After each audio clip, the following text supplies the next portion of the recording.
இங்கே வந்திருக்கிற பல நிர்வாகிகள் வேட்பாளராக வருவதற்கு வாய்ப்பு உண்டு என்பதை இந்த நேரத்தில் தெரிவிக்கிறேன். இயக்கத்துக்கு விசுவாசமாக உழைக்கின்றவர்கள் நிச்சயமாக கிடைக்கும். எனக்கு பின்னாலும் இன்னும் எத்தனை நூற்றாண்டுகள் வந்தாலும் அனைத்து இந்திய அண்ணா திராவிட முன்னேற்ற கழகம் மக்களுக்காக இயங்கும் அப்படின்னு இதே புரட்சி தலைவி அம்மா அவர்கள் சட்டமன்றத்திலே சூளுரைத்தார்கள். அதை நனவாக்கின்ற விதமாக ஒவ்வொருவரும் தேனீக்களை போல எறும்பை போல சுறுசுறுப்பாக பணியாற்றி நமக்கு விழக்கூடிய வாக்குகள் சிந்தாமல் சிதறாமல் தேர்தல் நேரத்திலே அவளை அழைத்து வந்து பதிய வைத்து தலைமை கழகம் அறிவிக்கப்படுகிற வேட்பாளர்களின் கூட்டணி கட்சியைச் சேர்ந்த வேட்பாளர் வெற்றி பெற செய்ய வேண்டும் என்று இருகர கூப்பிகளை வேண்டி கேட்டுக்கொள்கிறேன். அதோட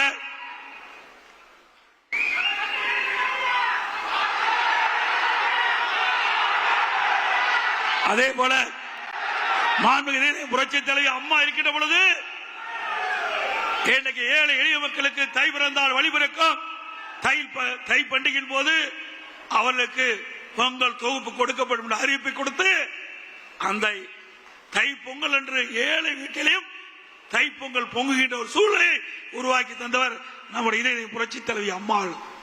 அந்த வழியிலே வந்து அம்மாவுடைய அரசு தை பொங்கல் என்று எல்லா இல்லங்களிலும் மகிழ்ச்சியோடு தை பண்டிகையை கொண்டாட என்பதற்காக எல்லா குடும்பத்துக்கும் 2500 ரூபாய் கொடுத்த அரசாங்கம் அண்ணா திமுக அரசாங்கம். அப்பொழுது திரு ஸ்டாலின் அவர்கள் எதிர்க்கட்சி தலைவராக இருந்தார். அப்பொழுது குறிப்பிட்டார், ஏன் முதலமைச்சர் எடப்பாடி பழனிசாமி குடும்பத்துக்கு 5000 ரூபாய் கொடுக்கலாம், 5000 ரூபாய் கொடுக்கலாம் திரு ஸ்டாலின் சொன்னார். திரு ஸ்டாலின் அவர்களே, நாங்கள் வேண்டுகோளாக வைக்கிறோம், தை பிறந்தால் வழிபிறக்கும் தமிழனுடைய திருநாள் தை திருநாள். அப்படி தை திருநாளிலே தை பண்டிகையின் போது எல்லா இடங்களிலும் மகிழ்ச்சியோடு தை பண்டிகை கொண்டாடுகின்ற விதமாக ஒவ்வொரு குடும்பத்துக்கும் 5000 ரூபாய் வழங்குங்கள். இப்பொழுதாவது நீங்கள் செய்த ஊழலாவது, எவ்வளவோ ஊழல் செய்து விட்டீர்கள், எவ்வளவோ மக்கள் பணத்தை கொள்ளையடித்து விட்டார்கள், இனியாவது கடைசி காலகட்டத்திலாவது மக்களுக்கு மகிழ்ச்சி ஊட்டுகின்ற விதமாக இந்த தை பண்டிகை மகிழ்ச்சிகரமாக கொண்டாடுகின்ற விதமாக ஒரு 5000 ரூபாய் நீங்கள் வழங்க வேண்டும். எவ்வளவோ கொள்ளையடிச்சிட்டு இருக்கிறீங்க, ஆனா மக்களுக்காக எந்த திட்டமும் கொடுக்கல, எந்த பெரிய திட்டமும் இந்த ஆட்சியில் வரல. இதையாவது இந்த ஏழைகளுக்காக செய்ய வேண்டும் என்று வேண்டுகோளாக வைத்து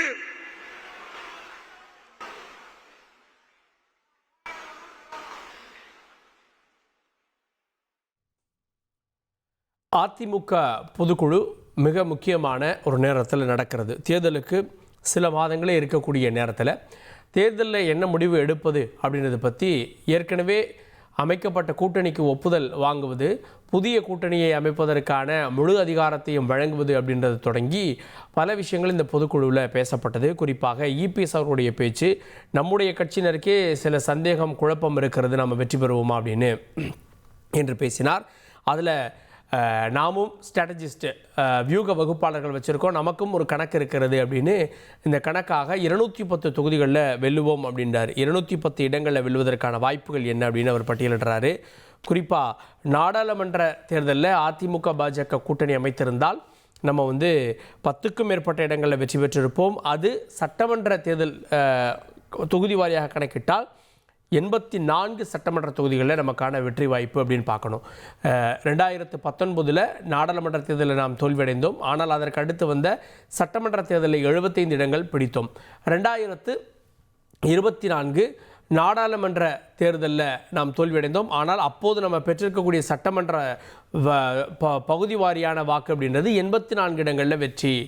அப்படி பார்த்தா 2026 நடக்கக்கூடிய தேர்தலில் நம்ம 210 இடங்கள் வெல்வோம், அதில் தயக்கம் வேண்டாம், குழப்பம் வேண்டாம் அப்படின்னு வந்திருந்த அதிமுகவினரிடம் இந்த தகவலை தெரிவித்து உற்சாகப்படுத்தி இருக்கிறார். தமிழக அரசை கடுமையாக குற்றச்சாட்டியிருக்கிறார். குறிப்பாக விலைவாசி உயர்ந்திருக்கிறது, ஏராளமான அதிமுக ஆட்சியினுடைய திட்டங்கள் நிறுத்தப்பட்டிருக்கிறது அப்படின்ற குற்றச்சாட்டுகளை முன்வைக்கிறார். நாங்கள் யாருக்கும் அடிமை இல்லை அப்படின்னு இபிஎஸ் குறிப்பிடுகிறார். பாஜகவுக்கு நாங்கள் அடிமை அப்படின்னு தொடர்ந்து இந்த விமர்சனம் முன்வைக்கப்படுகிறது.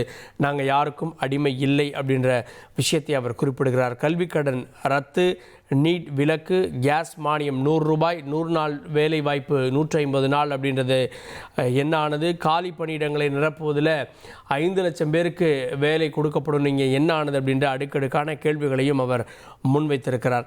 மகளிர் உரிமை தொகை இன்னும் 30 லட்சம் பேருக்கு கொடுக்க போகிறாங்க. தேர்தலுக்காக கொடுக்கக்கூடிய தொகையாக அது இருக்கிறது. இதுவரை ஏன் அவங்களுக்கு கொடுக்கல அப்படின்ற கேள்விகளையும் அவர் முன்வைத்திருக்கிறார்.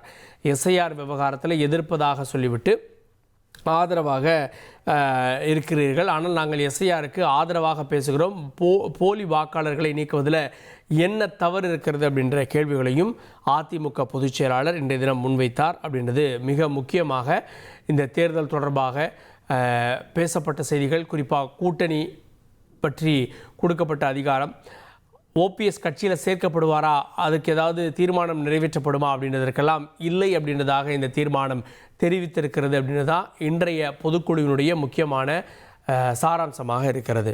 உங்கள் தந்திவன் தொலைக்காட்சியில் கணபதியே வருவாய் தினமும் காலை 7 மணிக்கு காண தவறாதீர்கள்.